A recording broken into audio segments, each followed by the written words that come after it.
Engraçado, porque você estava falando assim, mas dados não são. Os dados são humanos, né? É. Os dados vêm de humanos. E de uma determinada forma, humanos produzem uma nuvem de dados o dia inteiro. Muito. Eu imagino quantos data points, da hora que eu acordo até a hora que eu vou dormir, eu devo produzir. Devem ser na ordem de milhares, né? Ah. Se não milhões. Não, milhões eu acho que não chega, mas com Mas certeza milhares, né? De data points diferentes. O que permite… A próxima pergunta é meio conceitual, punheta demais, talvez. Fico me perguntando, para quem está olhando grandes nuvens de dados, o que é humano? Inteligência artificial, que basicamente vai ser composta do aprendizado de dados de grandes massas de volumes de dados o tempo inteiro.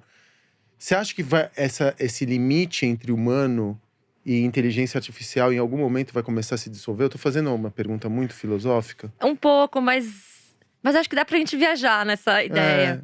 Você diz assim, você acha que… Quando a gente fala, você falou, os dados são humanos, né? São manifestação da nossa vontade, do nosso desejo, dos nossos incômodos, das nossas transformações. Eles são subjetividades de alguma determinada maneira, que reagem ao eu num dado momento sob certa circunstância. Quando a gente interpreta esse dado como humano, a gente está interpretando um recorte daquele humano naquele tempo, naquele contexto, né? Num grupo. Mas ele coligido com outros dados, a gente consegue mesmo determinar o tipo de comportamento de um grupo para uma marca, daí tirar uma lição para ir usando redes sociais novamente. Eu acho isso tão louco, cara, assim, pensando no que você faz, é uma coisa como se a gente tivesse o futuro codificado e criptografado em rede social. A questão é que, assim, a gente é um acumulado de padrões. A gente segue muito padrão. Por mais que você acha que você é diferente, né? Tipo, nossa, eu sou super diferente. A gente tá dentro de uma série de padrões. E isso, na verdade, vem da pesquisa, né? A identificação de padrões. E o que é legal, acho que assim… porque assim, o mercado de pesquisa, enfim, tá aí há 1000 anos. Uhum. Só que antes você trabalhava assim, né? Tipo, você tinha prazos maiores, né? Que você tinha que, né, fazer de fato uma entrevista em loco. Eu acho que o que muda da rede social para isso é que você consegue, em muito menos tempo, você fazer uma análise dessa com um volume muito maior, né? De pessoas, né? De informação. É lógico que assim, a pesquisa, ela chega em alguns lugares que o dado da mídia social não vai chegar. Mas para essa coisa do dia a dia, para as coisas que são rápidas, ela super responde. Porque isso é identificação de padrão. Em nenhum momento você teve dilema ético? Super. O tempo inteiro, não? Qual que é o teu dilema ético? Quando você fala assim, pô… se eu como uma empresa te procuro para você, e você não concorda muito com o tipo de… Vamos supor, eu tenho armas de fogo. Eu produzo armas de fogo. Eu não vou trabalhar com você. Você não vai trabalhar comigo. Então tem um enquadramento ético. Você fala assim, determinadas indústrias eu não trabalho. Isso. Tabaco, você trabalharia? Não. Também não. Acho complexo. É vício, né? Assim, acho bem… Qualquer coisa que seja no… porque também uma bolsa de luxo pode ser um artigo de vício, Sim, né? concordo. E aí vai depender muito de quem é o receptor. Porque essa capacidade que você tem de… É quase um superpoder nos dias de hoje, né? Fazer esse tipo de leitura. Eu acho isso muito doido. Porque você tá analisando… Ajudando empresas a planejarem as suas políticas e a sua comunicação. Extraindo dados que estão dispersos em redes sociais. Que não tem contexto nenhum. Portanto, eles estão ali meio que criptografados, né? Eles têm uma mensagem codificada. E você extrai sentido disso para ajudar empresas a serem mais eficientes e venderem mais. Logo, é uma espécie de um superpoder nos dias de hoje, né? E você sabe que é doido? Ainda acho que assim, o superpoder é muito forte, né? Não o superpoder é que poucos conseguem fazer isso. Poucos. Porque você tem um layer que é tecnológico, onde você… Mas tecnologia é sempre social, né? Antes de ser técnica. Então você tem um layer que é tecnológico, mas você tem o layer humano, né? Uhum. Que consegue coligir isso tudo em comportamentos e fazer essa coisa que é quase como quase uma cartomante, alguma coisa que tá dispersado, mas que ali no final das contas consegue trazer segurança para o teu cliente para ele ter um determinado tipo de ação. Acho que você falou a melhor palavra, assim, né? Porque eu acho que o nosso grande trabalho é trazer essa segurança, assim, né? A gente fala, eu bato muito nessa tecla, né? Com cliente, com a equipe, fala assim, meu, a gente não trabalha com achismo, eu não sei o que é achismo, sabe? Tipo, eu acho que essa cor fica melhor do que… Eu falo pra eles, a gente não… A Vértice não trabalha com achismo. A gente sempre vai olhar para um dado e desse dado a gente vai falar, putz, o que tende a funcionar é isso, vamos fazer isso. E aí a gente continua monitorando para falar, putz, tá vendo, é isso mesmo ou não, tem alguns ajustes para fazer. O grande lance é que, assim, trabalhar com inteligência, né, com essa inteligência que a gente faz, às vezes o cliente fala assim, mas eu não sei se eu tenho um budget para isso, paranã. Mas o que você economiza na ponta… Lógico, né? Uma ação errada, num tiro no escuro, custa muito mais caro. Exato. Então, assim, a gente trabalha muito dando esse suporte mesmo, né? Pro gestor se sentir seguro. Porque também uma coisa que você vai aprendendo é que, assim, a gente trabalha muito com nível, né? Com C-level, né? Muitos decisores, assim. E esses caras, por mais que são ali, tipo, tão bem vestidos, num bom cargo, eles também têm as inseguranças dele para tomar decisão. E a gente acaba virando um super braço direito, né, dos nossos clientes, assim. Porque se você erra, pelo menos você partiu de um lugar onde você tinha diminuído o campo da incerteza, né?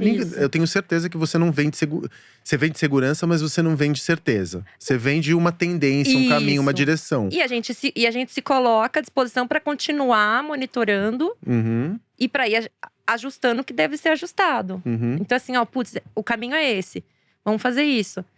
Tá funcionando, mas tem pecinhas para mexer. Então, tudo, sabe, é acompanhado para sair o mais preciso possível. Deixa eu te fazer uma outra pergunta, Carol. Claro. Você viu as redes sociais nascerem, né? Você começou você fez das redes sociais seu ganha-pão. Muito cedo. E hoje em dia elas também são o seu grande campo de… enfim, elas continuam sendo sua fonte, sua matéria-prima, sua maneira… Você viu o que aconteceu com a nossa sociedade de escândalos como Cambridge Analytica, a capacidade de influenciar a opinião, a capacidade de decidir governos ou derrubar governos. Tudo isso você acompanhou muito de perto, porque redes sociais é teu pão do dia a dia, né? Muito. Ultimamente, a gente tem falado sobre uma espécie de uma…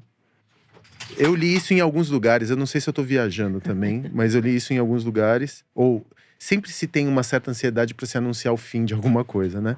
E eu comecei a perceber que a gente estava falando de…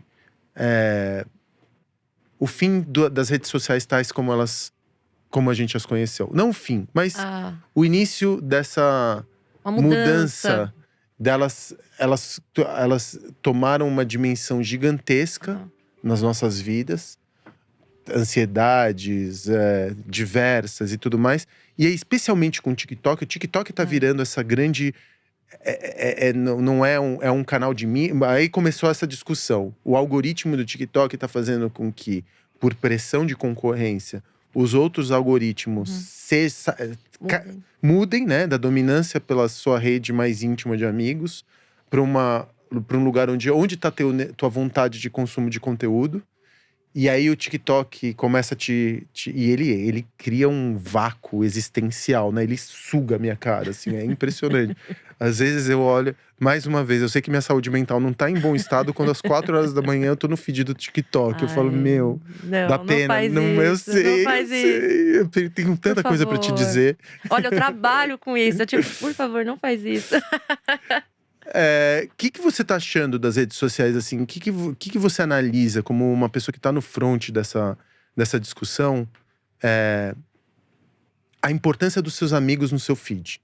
Você acha que rede social, como era Facebook, onde você ficava sabendo uma notícia… Porque às vezes eu fico me perguntando, eu não quero saber o que meu tio ou meu amigo da faculdade tá fazendo, se ele teve mais um filho. Esse tipo de informação não me importa.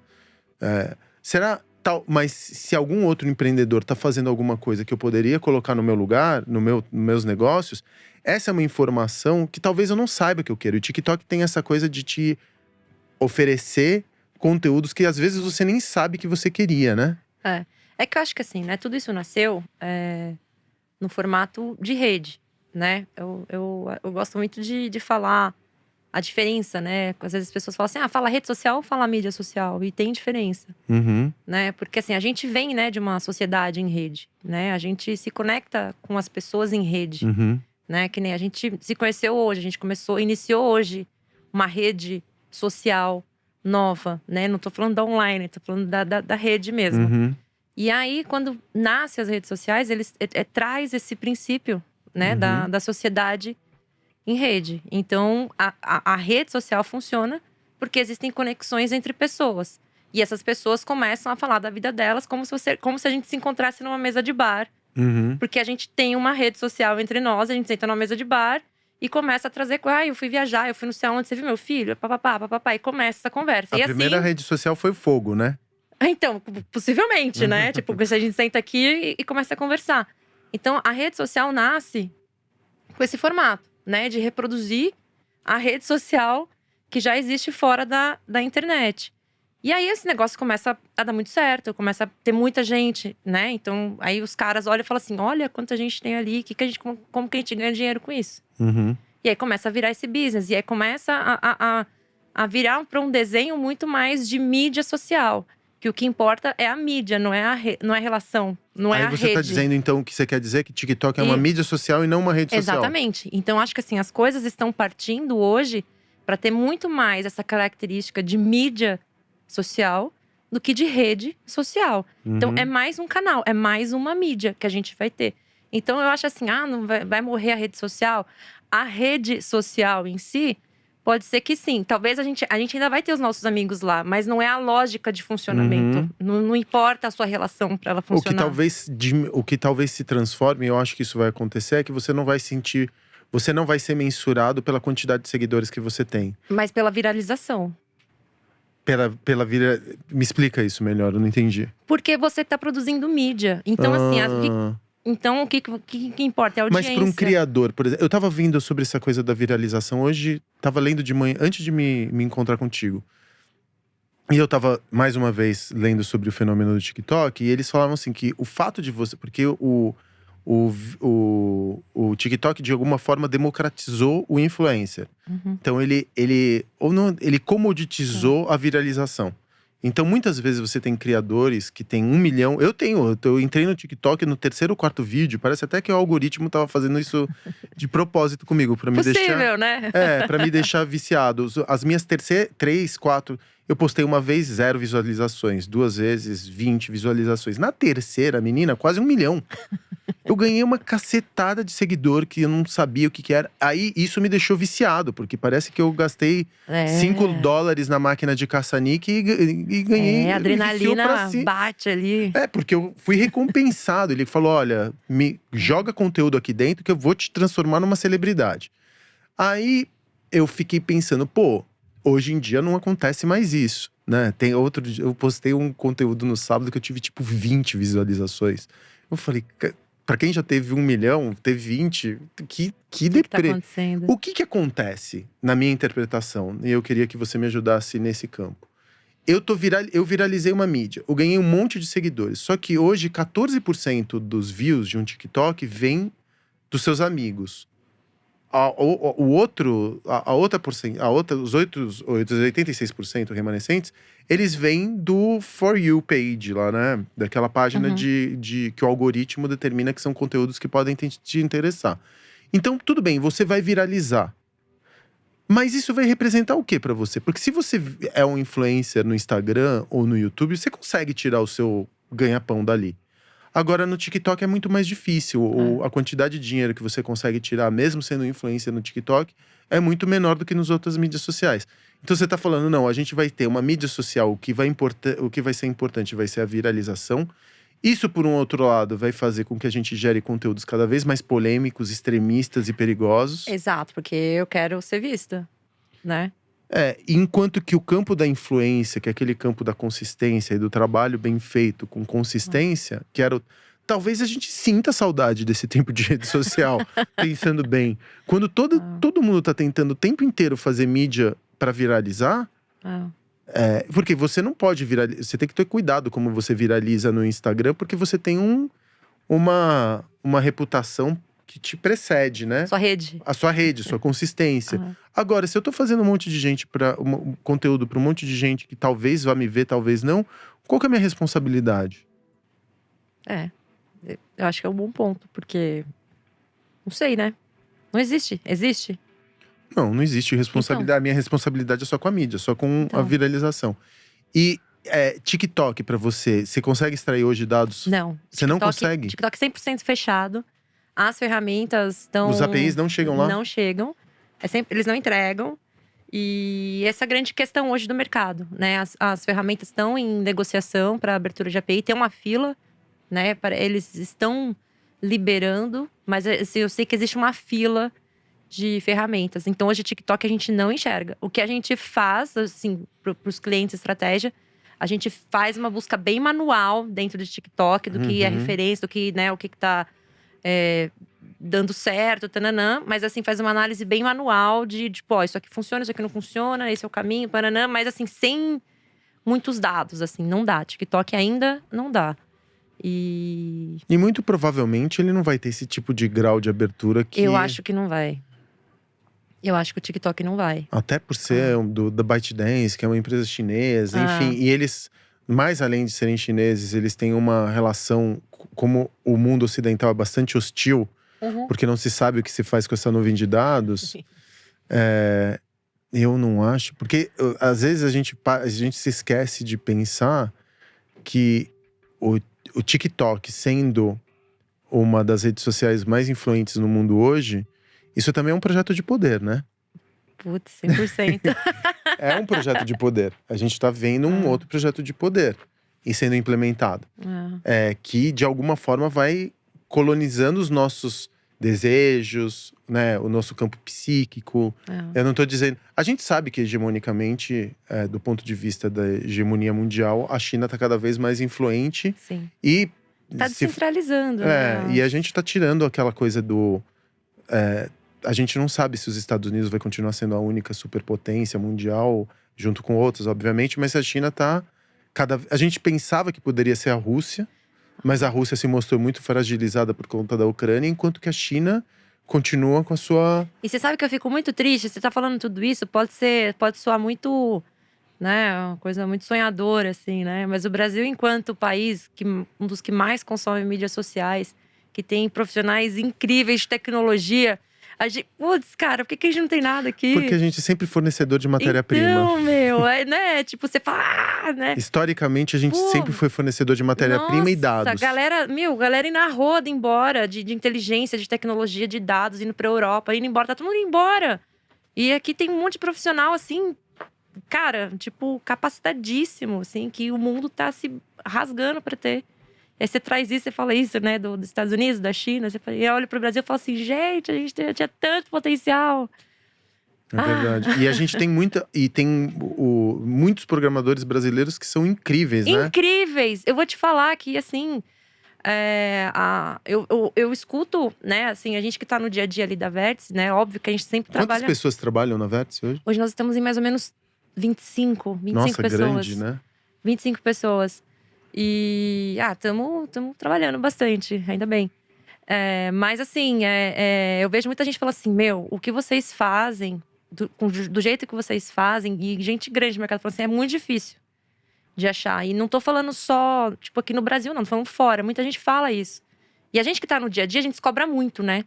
E a gente, às vezes, eu olho e falo assim, será que, né, é isso, tananã? E aí, quando eu escuto um negócio desse, eu falo, pô, tá vendo? E é isso, a gente tem profissionais incríveis no Brasil. As universidades federais estão fazendo um trabalho incrível nessa área. Incrível, de pesquisadores, é ciência. E ainda com o pouco recurso que tem hoje. E aí você vê a galera assim, ó, todo mundo tá indo embora. Tá todo mundo indo embora. Indo trabalhar na Europa, nos Estados Unidos, na Suécia. E com ofertas que você fala, cara, é isso aí. Beijo. Eu fico assim… Por quê? Isso também é um projeto de poder, né? Também é um projeto de poder. Deixa eu te perguntar uma outra coisa, Carol. Trabalhando com o que você trabalha, isso mudou teu comportamento com mídias sociais? Mudou. O que mudou em você? Eu sou muito regrada. O que quer dizer? Me explica. Putz, não só com mídia social, mas com com internet, com celular, assim, né? Como um todo. Hoje, meu celular, pra você ter uma ideia, assim, contando da minha rotina, eu programo ele, né? Tipo, 10 da noite, ele entra naquele modo sono, né? Às vezes, coisas mais específicas eu abro pra ver e tal, mas assim, ele já não recebe mais nenhuma notificação. E isso vai até as 8 da manhã, no dia seguinte. Então, são os horários que eu fico, assim, offline pra fazer minhas coisas, pra ler, pra estudar, pra fazer as coisas de casa, enfim, né? Mas você desliga o celular e liga o computador ou não? Você Não. consegue… É porque a tela hoje é ubíqua, né? Você tem tela em todos os lugares. Às vezes você pode até se desligar Não, mas do você seu não sai celular, da tela. mas você não sai da tela. Você sabe que a pandemia, pra mim, foi assim… foi horrível, assim. Porque muitos clientes entraram em crise, né? Porque pandemia. Então, eu acordava, fazia café, sentava no computador, tipo, 7h30 da manhã. Saía do computador 9h30 da noite. Literalmente. Resolvendo, assim, treta. Coisa pesada. E aí, abria o celular, aí ficava na rede social. Aí ficava assim, com a tela. Aí falava assim, não aguento mais rede social, liga a TV. E aí, quando eu vi, eu falei, a pandemia. E eu moro sozinha, passei a pandemia, tipo, literalmente sozinha. Eu e telas, e meus gatos. E aí, eu falei, cara, eu vou ficar mais doida do que eu sou. Mais doida, né? Mas eu comecei a colocar limites, assim. E até quando eu tenho que fazer coisas que eu tenho que me concentrar. Tipo, olha, hoje eu tenho que sentar e escrever, fazer coisa que eu tenho que me concentrar. Eu simplesmente coloco meu celular em modo avião. E assim, uma coisa que me permite fazer isso é que eu confio muito na minha equipe. Então assim, eu confio muito na minha sócia, eu confio muito na Camila, que é a nossa coordenadora, uma das coordenadoras do time. E eu confio muito na equipe. Então eu sei que assim, se acontecer alguma coisa, se tiver algum BO… ele vai ser resolvido. Vai ser resolvido. Ô Carol, e pra gente terminar, pra gente se encaminhar já pro final dessa conversa. O que eu entendo que você faz é redução de complexidade. Né? Simplificação. Você entrega pensamentos e caminhos para pessoas que estão ansiosas, ou marcas que estão ansiosas sobre o futuro ou sobre comportamento. Aí você vai num lugar onde tem muita complexidade, que é criptografado para o olhar comum, e traz uma tradução dessa nuvem de complexidade para pensamentos simples que vão ser transformados em ações. Tô errado, não? Não, acho que você fez uma boa definição. Aí você, hoje, a base de complexidade são as redes sociais. E a gente estava conversando agora há pouco que elas estão se transformando. Você não tem… E imagino que, por exemplo, ByteDance reduzindo o acesso aos APIs, isso de alguma maneira também cria uma fragilidade para o teu negócio. Sim, sim. Como que você prevê, o que você acha… Hoje, se as redes sociais desaparecessem, seu negócio desapareceria na sequência? Não, porque assim, hoje a Vert cresce, né? Ela vem se desenvolvendo com esse olhar para essa base de dados que vem das mídias sociais. Só que existem outros universos de dados que a gente já vem explorando já. Por exemplo, carrinho de supermercado. Isso a gente chama de dado primário, que é o dado que é da marca. Né, que nem… você vai na piscina de dados da marca, do seu e-commerce. Isso. A gente já tem bastante trabalho, né, de BI, né, olhando para isso. E a gente tem o dado de mídia, né? Então a gente tem projetos já… O que é dado de mídia? Por exemplo, os dados de Google, quando você anuncia, né? Entendi. Então assim, a gente já tem olhado bastante para esse recorte também. A gente tem desenvolvido algumas coisas, mas ainda não é o nosso carro-chefe. Nosso carro-chefe ainda são as mídias sociais, e eu concordo com você. Eu acho que vai chegar uma hora que vai ter uma limitação. Só que a gente tem uma super expertise de análise de dados. A gente só tem que ir, né, dando esses passos, assim, um de cada vez, para entender assim, ó, agora esse é o universo que a gente tá explorando. Qual que vai ser o próximo? Acho que é muito esse caminho, assim. Tá, e agora para fechar a pergunta. Se alguém tá começando uma mídia social hoje, tá começando uma marca, tá? E te pergunta, isso… Tô perguntando pra Carol e não pra fundadora da Vert. Onde que eu deveria distribuir conteúdo hoje? O Instagram ainda é bem grande. O TikTok, né? Como a gente fala, que tipo, é a maior. Mesmo que o TikTok agora não recompense você, vale a pena investir? Olha, se eu tivesse que falar assim, você tá começando uma marca, tananã, eu acho que é do Instagram. De novo, acho que tem importância estar no TikTok. Mas pela vamos falar de importância. construção de marca a longo prazo, assim. Você iria TikTok, Instagram, Eu colocaria o Instagram como como carro-chefe. prioridade, sim. Como prioridade. O Facebook, por incrível que pareça, ainda dependendo Da indústria, né? ainda tem bastante gente, tem bastante atividade. Mas eu acho que assim, se for uma estratégia de negócio, alguém tá falando assim, tô começando um negócio agora, o número 1 é o Instagram. Uhum. O Twitter são outras discussões, né? O Twitter vai para umas pautas mais sociais, assim. Mas como marca, eu colocaria prioridade sim no Instagram. E não vale a pena você ir para todas as redes. Você tem que escolher uma ou duas, né? Você tem que… pra gente, hoje quase tudo é rede social, né? Spotify é rede social, YouTube é rede social. Hoje em dia são mídias sociais, como você me corrigiu, melhor.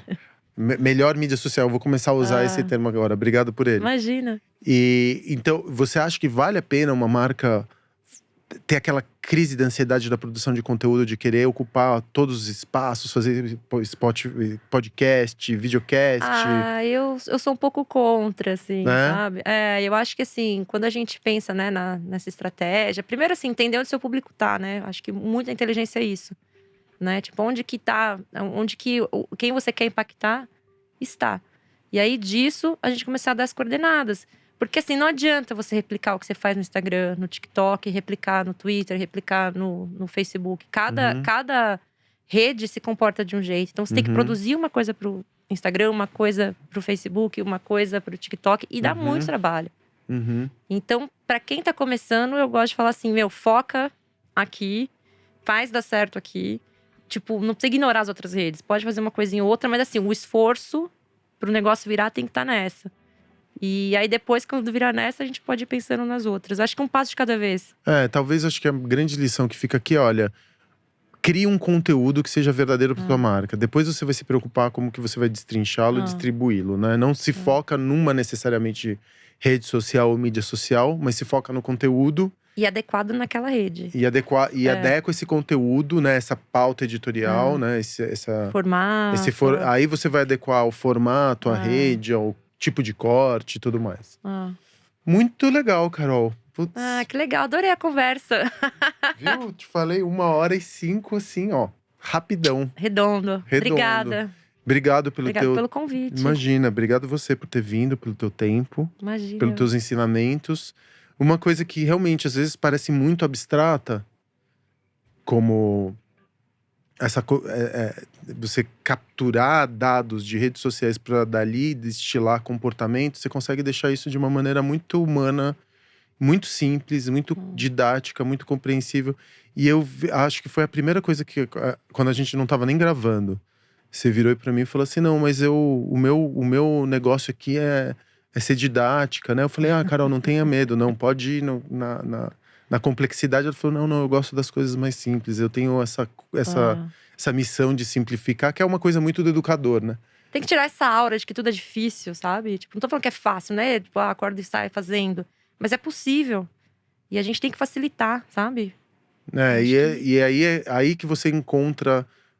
como a gente tem a grande ansiedade com relação ao futuro como tema principal dos dias de hoje, quando você encontra uma pessoa que sabe sobre um assunto e tem a didática de simplificá-lo, de passar para frente, isso vale muito, porque realmente te traz tranquilidade. Muito feliz de ouvir isso, obrigada. Não, imagina. Tô te falando dessa impressão que eu tive aqui nessa hora contigo. Foi um prazer. Prazer Carol. foi meu, obrigada. Obrigado pelas tuas lições, viu? Obrigada, super obrigada. Divã de CNPJ em todas as plataformas de áudio, também no YouTube, se você quiser e preferir, com imagens. E a gente se vê na quarta-feira que vem. Muito obrigado.